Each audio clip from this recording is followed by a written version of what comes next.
మాచర్లలో తుఫాన్ ప్రభావం తీవ్రం. పునరావాస చర్యల్లో అధికారులు. మోంతా తుఫాన్ ప్రభావంతో కురుస్తున్న భారీ వర్షాలు, వరదల కారణంగా మాచర్ల పట్టణంలోని పలు ప్రాంతాలు జలమయమయ్యాయి. నీలిమ థియేటర్ సమీపంలోని ఇళ్లలోకి నీరు చేరడంతో ప్రజలు తీవ్ర ఇబ్బందులు ఎదుర్కొన్నారు. విషయం తెలుసుకున్న MRO Kiran Kumar, municipal commissioner Venubabu తక్షణమే రంగంలోకి దిగి బాధిత కుటుంబాలను పునరావాస కేంద్రాలకు ట్రాక్టర్ల ద్వారా తరలించే చర్యలు చేపట్టారు. వైద్య బృందాల సహకారంతో డాక్టర్ల పర్యవేక్షణలో ప్రజలను సురక్షిత ప్రదేశాలకు తరలించారు. ఎంఆర్ఓ కిరణ్ కుమార్ మాట్లాడుతూ, ప్రజల ప్రాణ భద్రత మాకు ముఖ్యమైనది. ఎవరూ ఆందోళన చెందవద్దు. ప్రభుత్వం అండగా ఉంది అని తెలిపారు. అధికారులు పునరావాస కేంద్రాలలో ఆహారం, తాగునీరు, మందులు వంటి అత్యవసర సదుపాయాలు అందజేసే పనిలో నిమగ్నమయ్యారు.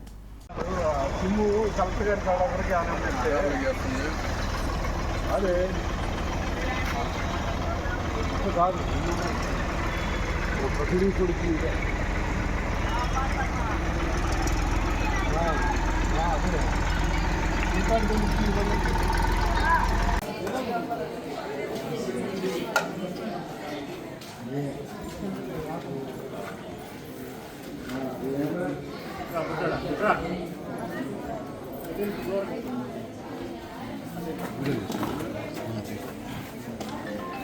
పెరిగిపోయిందమ్మా